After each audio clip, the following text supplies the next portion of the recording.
Olá, sejam bem-vindos a mais um encontro de catequese. Encontros esses em que estamos abordando o tema dos dogmas marianos. Hoje estamos no nosso último encontro dessa série sobre os dogmas de Nossa Senhora, a qual trataremos a respeito hoje da Assunção Corpórea de Maria. Este dogma da Assunção de Maria foi defendido pelo Papa Pio XII em 1950, através da Constituição Apostólica Munificentissimus Deus. Dogma esse que foi definido quase 100 anos depois da definição e proclamação do dogma da Imaculada Conceição de Maria.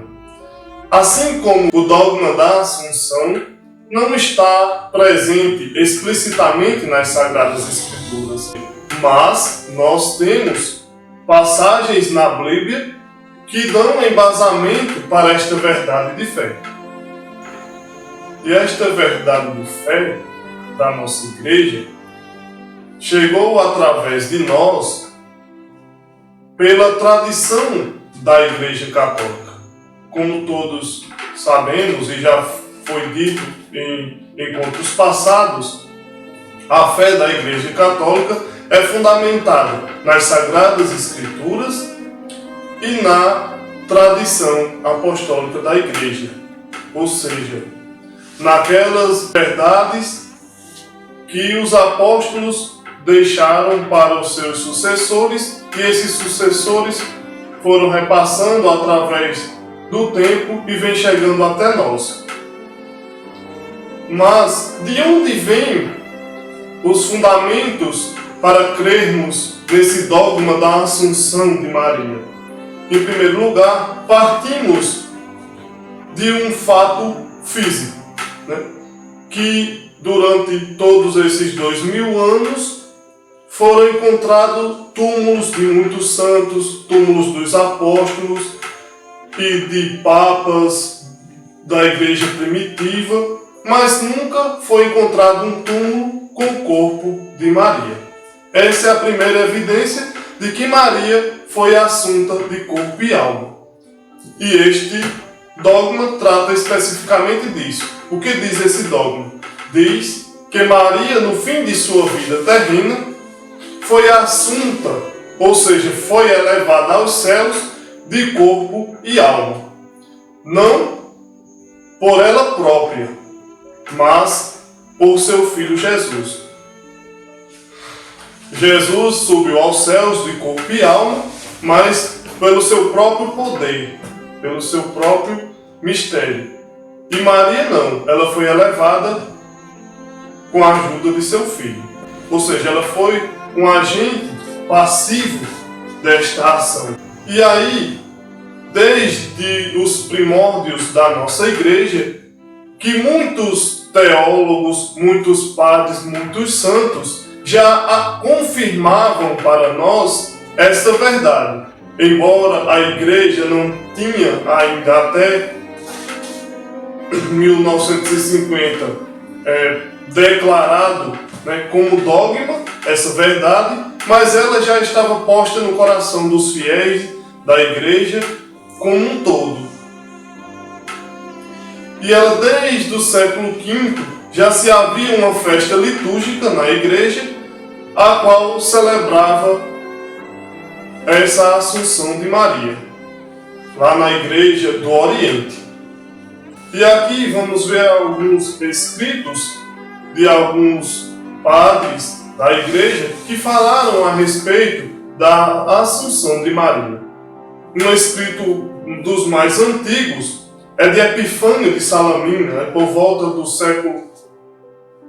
final do século IV para o século V. Ele apresenta duas possibilidades para a morte de Maria. Como todos sabemos, o dogma não vem dizer que Maria não morreu. Ela morreu, mas, mesmo passando pela morte, Maria é elevada ao céu de corpo e alma. Mas no início da Igreja ainda se tinha essa dúvida: Maria morreu ou não morreu? Por isso que se tem uma cultura, desde a antiguidade, de chamar a morte de Maria de dormição. E aí, Epifânio de Salamina apresenta essas duas possibilidades, se ela morreu ou não morreu. E depois confessa que não sabe qual é a possibilidade verdadeira. E aí fica essa dúvida pairando. Sabia-se que tinha esse sentimento de que Maria teria sido elevada ao céu, mas aí havia uma dúvida se ela tinha passado pelo processo da morte ou não.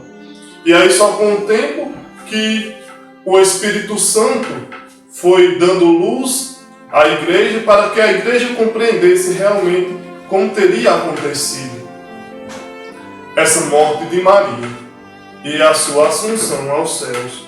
Pouco depois do Concílio de Éfeso, em 431, onde foi promulgado o primeiro dogma mariano, não se falava propriamente na assunção corpórea de Maria, mas se foi criada uma festa ali por volta do século VI em honra a Maria.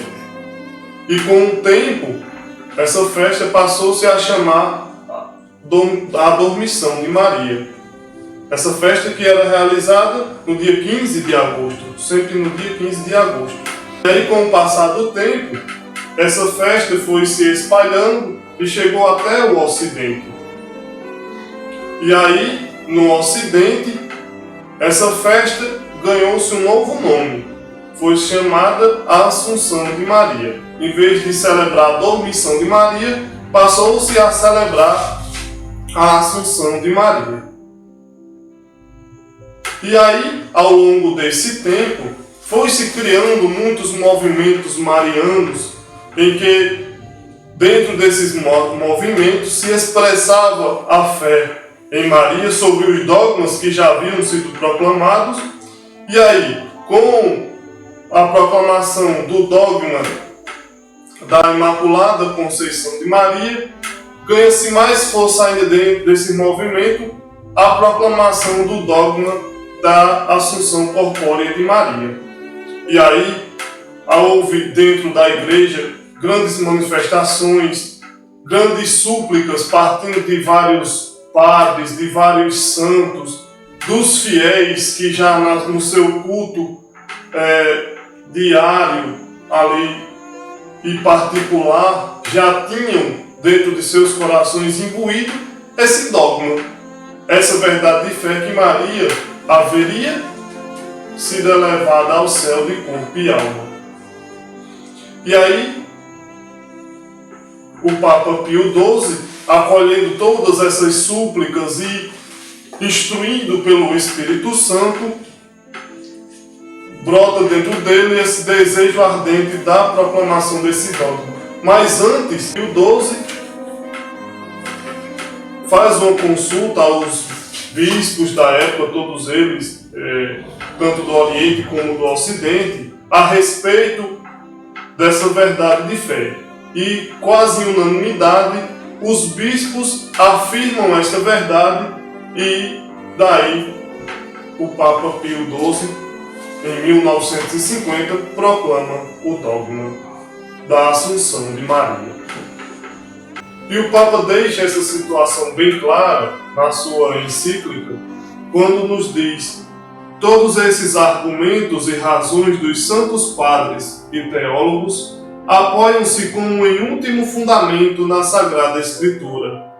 Esta nos apresenta a Mãe de Deus em estreitíssima união com seu Divino Filho e sempre participante da sua sorte.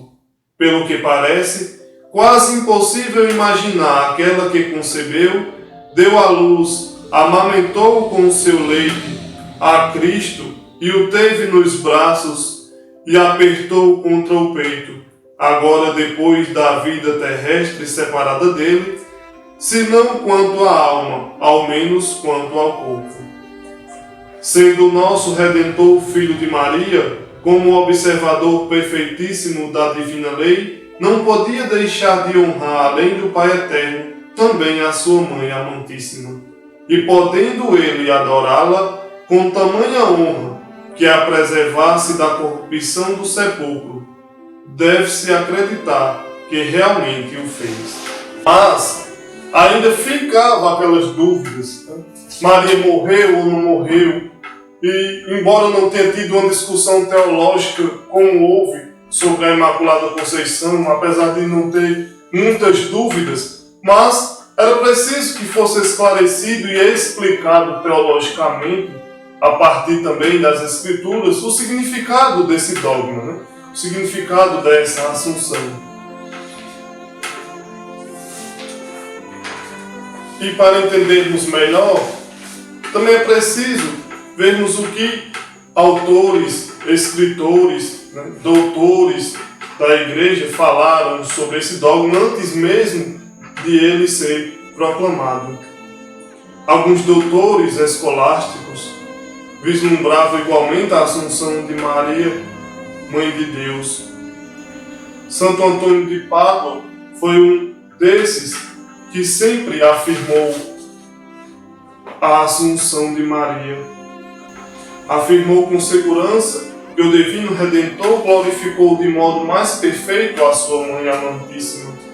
São Francisco de Sales igualmente afirma que não se pode duvidar que Jesus Cristo cumpriu do modo mais perfeito o divino mandamento que obriga os filhos a honrar os seus pais.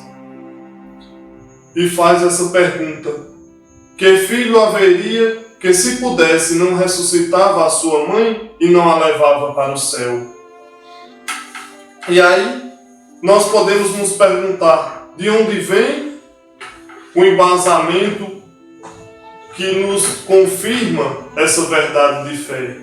Ora, Maria, sendo a mãe de Jesus, sendo aquela toda agraciada por Deus, aquela que por muitos é chamado de a nova Eva, a mãe do novo povo de Deus, a mãe da nova humanidade que seria redimida pelo seu Filho, ela tendo esse laço estreito de intimidade com o Salvador, com o Filho de Deus vivo.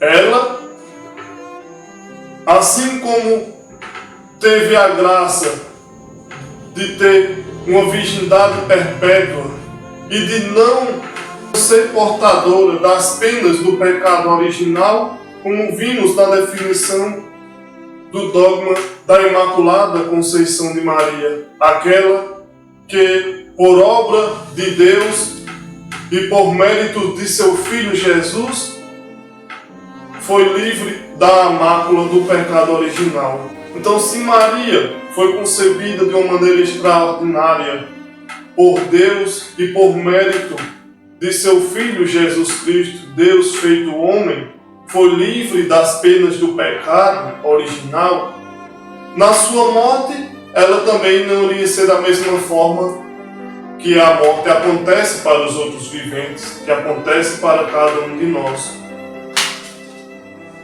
Maria morreu de fato, apesar de, na cultura antiga oriental, chamar a morte de Maria de dormição, não significa que ela não morreu. Dormição é uma forma de mostrar que a morte de Maria foi diferente da morte dos outros, porque Maria não morreu triste, nem tinha medo da morte.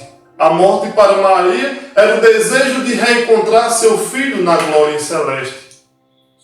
Assim como outros santos, como São Francisco, que chamava a sua morte a morte de irmã, Maria não morreu triste nem com medo das penas, porque ela sabia que a morte seria realmente a passagem da vida aqui terrena, onde ela já não tinha mais o seu filho, para a vida plena junto com seu filho. Ou seja, a morte de Maria era o desejo ardente que tinha no seu coração de viver junto de seu filho. Porque assim como São Paulo, que em um momento de sua vida também ficou indeciso, quando ele estava preso, São Paulo, fazendo a sua experiência verdadeira com Jesus, em um tempo de sua vida, já não sabia se o seu desejo maior era continuar a obra de Jesus aqui na terra, ou se era de partir para o céu para encontrar Jesus. Porque ele fisicamente não esteve com Jesus. E dentro do seu coração brotava esse desejo ardente de se encontrar com ele lá nos céus. Assim também muito mais era o desejo de Maria, que era a sua mãe. Qual mãe não quer estar junto de seu filho? E ela sabia que iria para junto dele na glória eterna. E também a assunção de Maria de corpo e alma é para nós motivo de alegria e de afirmação da nossa fé na ressurreição, porque ela inaugura a ressurreição da carne, a qual a Igreja, nossa Igreja Católica, sempre crê e professamos no credo quando dizemos: nós cremos na ressurreição da carne e na vida eterna. Nós, quando morremos, não vamos de corpo e alma para o céu. Antes, nosso corpo fica aqui na terra, se transforma em pó. E apenas nossa alma vai. Alguns vai diretamente. Outros ainda precisam passar pelo processo do purgatório.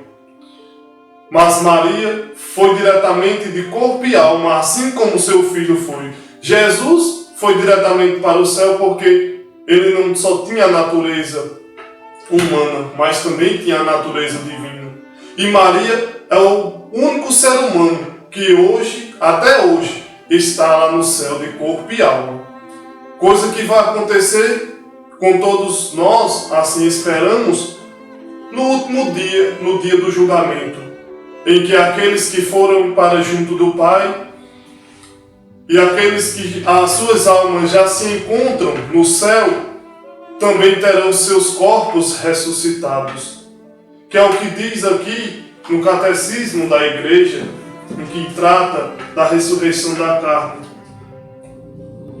No número 199, diz o seguinte: mas dirá alguém, em que forma é que os mortos vão ressuscitar? Com qual corpo voltarão? Insensato! Aquilo que semeias morre primeiro, e só depois é vivificado. E o que semeias não é a planta já desenvolvida, como será mais tarde, mas um simples grão, digamos, de trigo ou de qualquer outro cereal. Coisa semelhante acontece com a ressurreição dos mortos. Semeado corruptível, o corpo ressuscita incorruptível. É preciso que este ser corruptível seja vista de incorruptibilidade, e este ser mortal se vista de imortalidade. Ou seja, nossos corpos que foram corrompidos pelo pecado, principalmente o pecado que herdamos de nossos pais, as penas do pecado que herdamos de nossos pais, a qual chamamos de pecado original, faz com que nossos corpos precisem passar por um processo de purificação. Primeiro, purificamos nossa alma. E aí, depois dessa purificação, nos últimos tempos, nossos corpos ressuscitarão e nossa alma se unirá novamente com nossos corpos para vivermos na eternidade. Jesus, de forma implícita, fala nas Sagradas Escrituras sobre isso. Ele nos dá alguns elementos que fazem da igreja, que fazem com que a igreja crê nessa realidade. Jesus, no Monte Tabor, quando se transfigura, mostra para nós o ápice da perfeição que a humanidade pode atingir. E é isso que acontecerá com os eleitos, com aqueles que forem dignos e que estiverem junto de Cristo no último dia. Ou seja, seus corpos serão transfigurados por meio de Cristo e ressuscitarão. E aí se unirá a alma que já foi purificada, ou aqui na terra, ou no purgatório.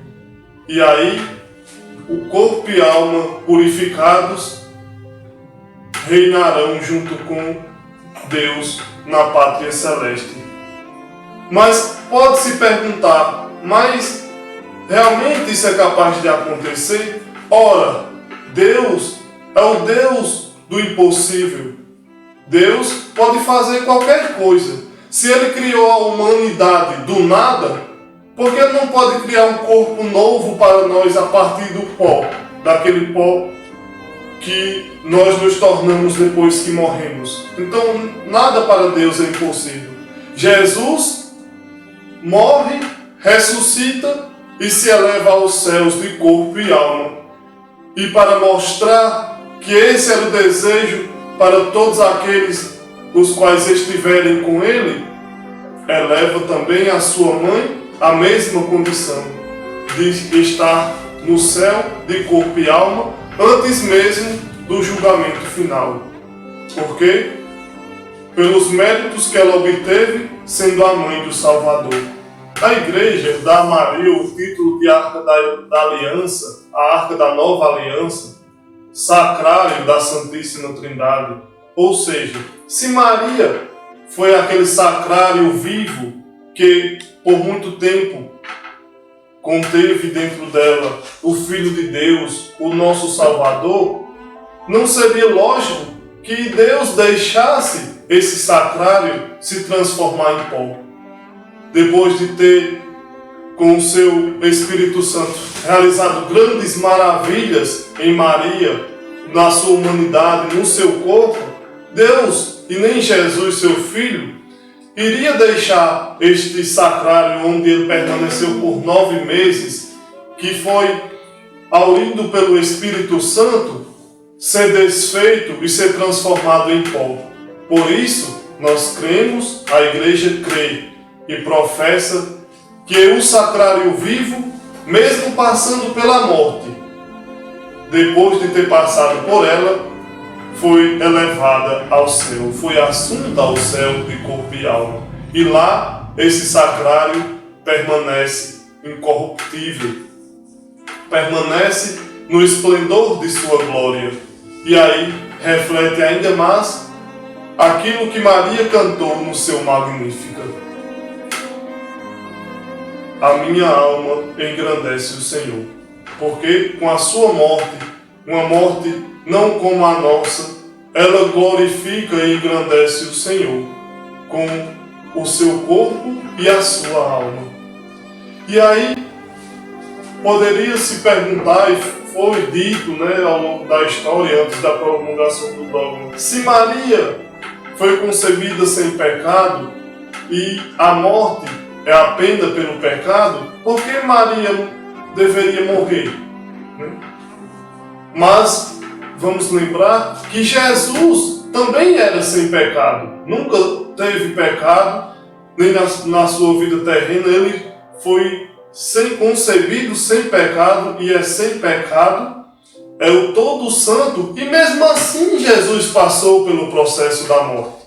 Mas vamos lembrar que ele morreu, mas ressuscitou de corpo e alma. E corpo verdadeiro, fisicamente. Lembremos da passagem em que ele se encontra com Tomé e ele diz: Tomé, toca nas minhas feridas e vê que sou eu. Então aí a gente vê que Jesus ressuscitou de corpo e alma verdadeiramente. E às vezes até no meio de nossa igreja, alguns teólogos e pensadores ainda veem a ressurreição de Jesus como apenas uma ressurreição de espírito. Mas as Sagradas Escrituras confirmam para nós que Jesus ressuscitou de corpo e alma, um corpo humano, assim como ele tinha antes de sua morte. E Maria também. Assim como o túmulo de Jesus foi encontrado vazio, também é encontrado o túmulo de Maria vazio. E o túmulo de Jesus, há muitas testemunhas, os discípulos são testemunhas, as mulheres do Novo Testamento foram testemunhas de que o túmulo de Jesus estava vazio. Jesus inaugura a sua humanidade no céu e Maria vem em segundo para inaugurar essa nova realidade da humanidade perfeita junto de Deus Pai. Essa humanidade purificada, redimida e transfigurada em Cristo Jesus. E isso nos enche de alegria porque nós, professando a fé que a nossa igreja nos traz desde os apóstolos, sabemos que na nossa caminhada terrena vamos nos preparando, nos purificando para, assim como Cristo morreu, nós morremos com Ele e ressuscitarmos com Ele. E um dia, no último dia, nossos corpos purificados também sejam ressuscitados, para que voltemos a tê-los novamente no esplendor da glória, e aí vivemos na eternidade de corpo e alma com Maria, Jesus e o nosso Deus. E aí no pronunciamento do dogma da Assunção de Maria, o Papa Pio XII nos diz: por isso os corpos dos justos se dissolvem depois da morte, e somente no último dia tornarão a unir-se, cada um com sua alma gloriosa. Mas desta lei geral de Deus quis excetuar a bem-aventurada Virgem Maria. Ela, por um privilégio todo singular, venceu o pecado por sua imaculada conceição, não estando para isso sujeita à lei natural de ficar na corrupção do sepulcro. Não foi preciso que esperasse até o fim do mundo para obter a ressurreição do corpo. Pronunciamos, declaramos e definimos ser dogma de fé revelado por Deus, que a Imaculada Mãe de Deus, sempre Virgem Maria, terminado o curso de sua vida terrena, foi elevada à glória celeste em corpo e alma.